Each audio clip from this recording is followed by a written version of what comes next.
Big TV భక్తి సమాచారం WhatsApp ఛానల్లో జాయిన్ అవ్వండి. అన్ని విశేషాలు ఎప్పటికప్పుడు తెలుసుకోండి. అందరికీ నమస్కారం. Welcome to Big TV. నేను మీ గౌతమి. దేవి నవరాత్రుల్లో ఇంకొన్ని రోజుల్లోని నవరాత్రులు ప్రారంభం కాబోతుంది. మరి ఆ పూజా విధానాలు కావచ్చు, ఏ విధంగా అమ్మవారిని పూజించుకోవాలి, ఇవన్నీ కూడా తెలుసుకునే ప్రయత్నం చేద్దాం. ఇవాళ మనతో పాటు ఐకానిక్ ఆస్ట్రాలజర్ కట్టుపల్లి సురేష్ బాబు గారు ఉన్నారు. వారితో మాట్లాడదాం. సార్ నమస్తే. జై శ్రీమన్నారాయణ. సో దేవి నవరాత్రుల్లో వెంటనే అంటే నవరాత్రులు అనగానే ఇక్కడ మన తెలంగాణ, ఆంధ్రాలో ఎలా చేసుకుంటారు అనేది మనకి చెప్పాల్సిన అవసరం లేదు. ముఖ్యంగా ఇతర రాష్ట్రాలలో అయితే చాలా వైభవంగా చేసుకుంటూ ఉంటారు అమ్మవారిని. మరి ఆ దేవి నవరాత్రిలోని ఒక్కొక్క రోజు అమ్మవారిని ఏ విధంగా పూజించాలి, ఏ విధంగా పూజించుకుంటే మనకి చాలా మంచిది అంటే ఏం చెప్తారు? ఖచ్చితంగా మనకి ఈ సంవత్సరము 2025 సంవత్సరంలో సెప్టెంబర్ మాసం 22వ తారీఖున మొదలయ్యేటువంటిది దేవి నవరాత్రులు. ఈ శరన్ నవరాత్రులు అంటారు దేవి నవరాత్రులకి. ఇవి 9 రోజుల పాటు చేసేటి. 10వ రోజున అమ్మవారికి దశమి రోజు కాబట్టి విజయదశమి రోజున మనకి ఒక ఆయుధాల పండుగ అని చెప్పి చేస్తాం. ఆయుధ పూజ చేస్తూ ఉంటారు. మనం చేసే దాంట్లో ఉంటుందన్నమాట. అలానే ఈ దేవి నవరాత్రులకి ముందు 15 రోజుల పాటు మనకి మాలయాలని వస్తుంది. మాలయ పక్షాలని ఉంటుంది. ఇవి ఆల్రెడీ ఇప్పుడు మాలయాలు నడుస్తున్నది. ఇది వచ్చేసి అమావాస్య వరకు మాలయాలని చేస్తారనమాట. ఈ మాలయ పక్షం అనేదానికి పౌర్ణమి నుంచి అమావాస్య వరకు వచ్చేటువంటి పక్షం అంటే 15 రోజులు. ఈ 15 రోజుల పాటు పెద్దలకి కార్యక్రమాలు కానీ, పెద్దల చెడు కార్యక్రమాలు కానీ ఏమైనా ఉంటే కూడా వాళ్ళకి శాంతి పలికి వారికి స్వర్గలోక దర్శనం ఇప్పించేందుకు వారికి చేసేటువంటి ప్రయత్న కార్యక్రమాలు అనేది ఉంటుంది. ఇది పెద్దల పండగ అంటారు. ఆ తర్వాత అమావాస్య వస్తుంది. ఇది బతుకమ్మ అమావాస్య అంటారన్నమాట. ఇది సద్దుల అమావాస్య, బతులమ్మ అమావాస్య అంటారు. ఈ పెద్దల అమావాస్య అనమాట. ఇది ఈ మాలయ అమావాస్యకి మాలయ అమావాస్య, పెద్దల అమావాస్య ఇలా ప్రాంతీయ భాషలో పిలుచుకునేటువంటి అమావాస్య ఏదైతే ఉందో అది ఈ సంవత్సరం 2025 సంవత్సరం సెప్టెంబర్ మాసం 2025 సెప్టెంబర్ మాసం 21వ తారీఖున వస్తుంది. ఈ 21వ తారీఖున మరొకటి ఏంటంటే కనుక గ్రహణం ఉంది. ఆ రోజున సూర్యగ్రహణం ఉంది. ఈ సూర్యగ్రహణం ఉండడం వలన పెద్దలకి చేయాల్సిన కార్యక్రమం అయితే చేసుకోవచ్చు. దానికి ఎటువంటి విషయం కానీ, దానికి ఎటువంటి సందర్భం కానీ అవసరం లేదు. పెద్దల కార్యక్రమాలు అయితే ఖచ్చితంగా వారు నిర్వర్తించుకోవచ్చు. అందరిలో కూడా సందేహాలు ఉన్నాయి కొన్ని. అవును, గ్రహణం కాబట్టి ఏమైనా చెడు వాటిలో చేయొచ్చా లేదా అని. కాకపోతే గ్రహణ శూలాలు పాటించుకుంటే గ్రహణం మనకి భారతదేశంలో కనపడదు, కానీ గ్రహణ శూలం అయితే కనపడుతుంది. గ్రహణ సమయం వచ్చేసి 21వ తారీఖు సెప్టెంబర్ మాసం 2020 సంవత్సరం సాయంత్రం అంటే నైటు 9:30 మొదలయ్యేసి ఏకుంజామున తెల్లవారితే 22వ తారీఖున ఆ సమయానికి మబ్బులు అంటారు. ఏకుంజామున 4:20 వరకు కూడా ఈ గ్రహణ శూలం అనేది ఉంటుంది. నిజ గ్రహణం వచ్చేసి 10:50 నుంచి 12:36 వరకు నిజ గ్రహణ శూలం ఉంటుంది. అంటే 22వ తారీఖు కూడా ఆచరిస్తున్నాం. 22వ తారీఖు కూడా సంభవిస్తుంది. ఇది గ్రహణ శూల సమయం. దీనికి తీసుకోవాల్సిన ప్రికాషన్స్ అయితే అందరికీ తెలుసు. ప్రెగ్నెన్సీ లేడీస్ బయటికి రాకూడదు, ఫుడ్ లాంటి ఇలాంటివి తినకూడదు, ఆరోగ్యం బాగాలేని వాళ్ళైతే తినడానికి సహకరించవచ్చు. అంటే గ్రహణానికి సంబంధించి ఒకవేళ అంటే ఎక్కువగా ఉండదు అని అంటున్నారు కదా, అలాంటి సమయాల్లో కూడా ప్రెగ్నెంట్ లేడీస్ పాటించాల్సి వస్తుంది. ఖచ్చితంగా గ్రహణ శూలం అనేది అందరూ పాటించుకోవాల్సి వస్తుంది. ఎందుకంటే మనకి భారతదేశంలో నైట్ టైంలో సూర్యుడు కనపడడు కాబట్టి మనకి గ్రహణం లేదని చెప్తున్నారు. కానీ గ్రహణ శూలం అయితే ఖచ్చితంగా మనం పాటించాలి. ఎందుకంటే సూర్యచంద్రుల యొక్క ఆరాధ్య దైవం మనకి. సూర్యచంద్రులు మనకు కనిపించేటువంటి దేవుళ్ళు వారే ఖచ్చితంగా ఇదవుతున్నారు అంటే ఆ ఒక శూలం అనేది వారి కింద జీవించి మన మీద ఖచ్చితంగా ఉంటుంది. కాబట్టి ఆ ద్వాదశ రాశులు వారు ఎవరైతే ఉన్నారో వారు ఖచ్చితంగా పాటించుకోవాలి. ఆ తనంతరము నెక్స్ట్ డే ఏదైతే 22వ తారీఖు ఉందో సూర్యమానం ప్రకారంగా ఈ దసరా శరన్నవరాత్రులు ప్రారంభించేవారు ఈ యొక్క శుద్ధి చేసుకొని చేసేదానికి సమయం లేట్ అయింది. ఆ పాడ్యమి కూడా లేటుగా వస్తుంది. కాబట్టి సూర్యమానం ప్రకారం చేసేవారైతే 23వ తారీఖున మొదలు పెడుతున్నారు శరన్నవరాత్రులు.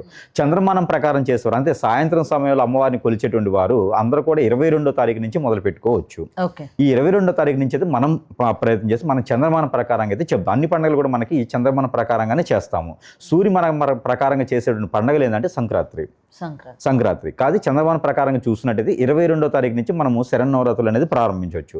ఈ 22వ తారీఖున మనం ప్రారంభించేటువంటి శరన్నవరాత్రులు మొదటిగా మనకి అమ్మవారు రూపం వచ్చేసి బాలత్రిపుర సుందరి దేవి అమ్మవారి రూపం వస్తుంది. ఈ బాలత్రిపుర సుందరి అమ్మవారి రూపం అనేది ఈ ఒక పెద్దల కార్యక్రమాలు మాలయాల్లో చేసినటువంటి మాలయ పక్షాల్లో పెద్దలకి నిర్వర్తించినటువంటి ఏవైతే కార్యాలు ఉన్నాయో ఆ కార్యాలన్నీ కూడా శుద్ధి చేసుకునేదానికి, ఆ కార్యాలను నిర్వర్తించుకునేదానికి, ఆ కార్యాలను కూడా అమ్మవారి చెంత చేర్చడానికి, అప్పుడు పెద్దవారికి స్వర్గలోకానికి దారి దొరికేదానికి కూడా ఖచ్చితంగా ఈ కార్యాలు నిర్వర్తించిన వారు అందరూ కూడా మొదటి రోజున ఈ పాడ్యమి రోజున మొదలు పెట్టుకొని ఇది కూడా దశమి రోజు వరకు కూడా చేసేటువంటి విధానం 9 రోజులు 11 రోజుల పాటు ఉంటుంది. కాబట్టి అలానే ఈ సంవత్సరంలో వచ్చేటువంటి దశమి రోజున బాలత్రిపుర సుందరి అమ్మవారిని కనుక ఖచ్చితంగా వీరు కొలుసుకోవాలి.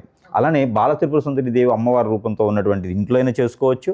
అలానే ఆలయాల్లో కూడా ఉంటుంది కాబట్టి ఆ బాల త్రిపుర సుందరి కాకపోతే ప్రాంతాల వైజ్గా కొంచెం మేర మార్చేటువంటి అవకాశాలు ఉన్నాయి. కానీ మనం చూసుకున్నప్పుడైతే బాల త్రిపుర సుందరి దేవి అమ్మవారి యొక్క ఆ రూపకల్పన మాత్రమే ఉంటుంది. ఆ అమ్మవారికి కనుక శారీ పెట్టుకోవచ్చు. బాల త్రిపుర సుందరి దేవికి ఎల్లో శారీ కానీ వైట్ శారీ కానీ సమర్పించుకోవాలి. అలానే బ్లౌజ్ పీస్ గాజులు కూడా సమర్పించుకోవాలి. ఎల్లో అండ్ వైటే ఉండాలి ఆ రోజు. అలానే పెద్దలకు కూడా నమస్కారం చేసుకోవాలి. ప్రతి ఒక్కరు కూడా తప్పు చేస్తారు. ఒకటి ఏంటంటే పెద్దల ఫోటోలు, అమ్మవారి యొక్క దేవుని గడ్డి ఫోటోలు ఒకే దగ్గర పెట్టి పూజిస్తూ ఉంటారు. అలా చేయకూడదు. అలా చేయడం అయితే ఖచ్చితంగా తప్పు అని చెప్పొచ్చు. మనం చేసినటువంటి ప్రతిఫలం అంతా కూడా వెళ్ళిపోదు వారికి. ఆ కార్యక్రమం అన్నీ కూడా పోదు. మళ్ళీ ఆ షాడోస్ అన్ని వీళ్ళ మీదకే వస్తాయి అనమాట. పితృదోషాలు అంటారు. చనిపోయిన వాళ్ళు దేవుడితో సమానం కదా, పర్వాలేదు మనం దేవుడితో సమానంగానే వాళ్ళకి పూజించుకోవచ్చు అనే ఒక ఆలోచనలోని పక్కనే పెట్టి పూజిస్తూ ఉంటారు కదా. అలా కాదండి, బద్ధకం. అంటే అక్కడ ఒక కన్సెప్ట్ ఇక్కడ కన్సెప్ట్ చేసేదానికన్నా ఒకే దగ్గర పెట్టవచ్చు కదా అని ఒకటి.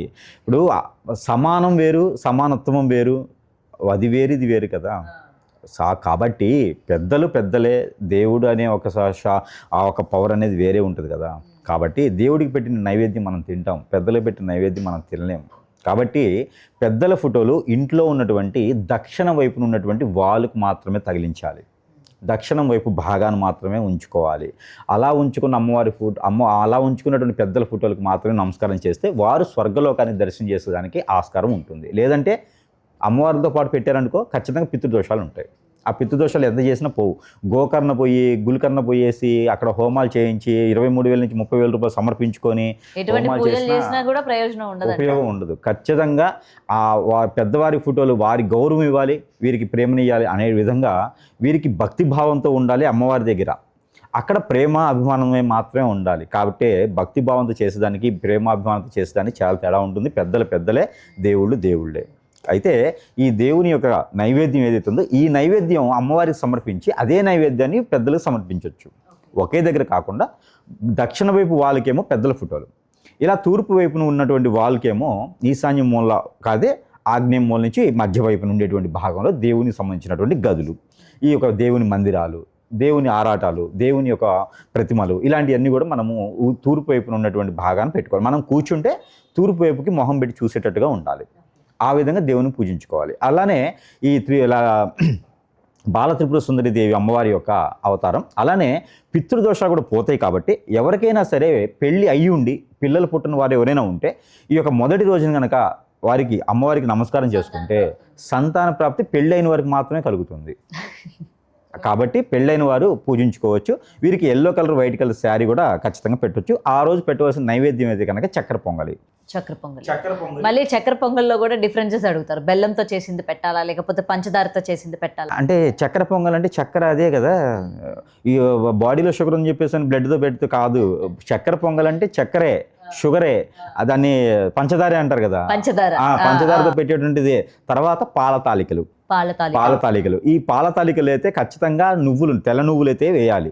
ఈ పాల తాలికలు తెల్ల నువ్వులు కానీ, ఈ చక్కెర పొంగలు తెల్ల నువ్వులు కానీ వేయాలి. ఎండు కొబ్బరి వేయాలి. ఆ రోజు ఎండు కొబ్బరి వేయడం ద్వారా అక్కడ పెద్దలకి సమర్పించేటువంటి ఏదైతే ఉందో వారికి సాష్టాంగ నమస్కారం అంటారన్నమాట. సాష్టాంగ నమస్కారం చేసుకొని ఆ చక్కెర పొంగల్ నైవేద్యం పెట్టినట్టయితే కనుక పెద్దలకి స్వర్గలోక దర్శనం అనేది ఖచ్చితంగా కలిగి. మరి ప్రత్యేకంగా నువ్వులు వేయడానికి కారణం ఏంటి? అదే పెద్దలకి శాంతింప చేయడానికి నువ్వులు.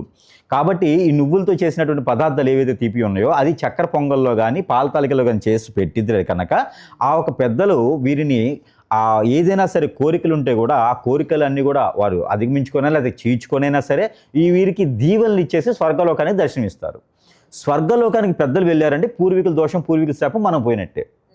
అంతలో పోవాలి అంటే కనుక ఖచ్చితంగా మనం ఏం చేయాలి అంటే ఈ చక్కెర పొంగల్ కానీ ఈ యొక్క పాల తాలిక కానీ నైవేద్యం పెట్టుకొని చేసుకోవాలి. ఈ పిల్లలు పుట్టిన వారైతే అమ్మవారికి కొలుచుకోవాలి. ఈ రకమైనటువంటి శారీస్ పెట్టుకుని మొదటి రోజుని సంపూర్ణంగా చేసుకోవాలి. కాకపోతే ఈ శరన్నవరాత్రులు మొత్తం కూడాను శాకాహారిగా ఉండాలి, మాంసాహారి భుజించకూడదు. అలానే ఆలయాల్లో నేను బలిస్తాను ఏ అమ్మవారు బలి అడగదు కాబట్టి బలి లాంటివి ఏమి ఇవ్వకూడదు, శాకాహారిగా ఉండాలి. ఇంకోటి ఏంటంటే పాస్టింగ్ ఉంటే చాలా మంచిది. పాస్టింగ్ ఉన్నట్టయితే ప్రయత్నం చేస్తే పాస్టింగ్ ఉంటే చాలా మంచిది. ఆరోగ్యం బాగాలేని వాళ్ళు ఉండలేకపోతే వదిలేసేయాలి. గురువుగారు చెప్పారు కదా అని చెప్పేసి మధ్యస్థంగా బీపీ డౌన్ అయితే కష్టమవుతుంది. మళ్ళీ వారికి ఓపికనంత వరకు ఉండాలి. ఇది మొదటి రోజు చేసుకునేటువంటి విధానం. For more videos like this, subscribe Big TV channel.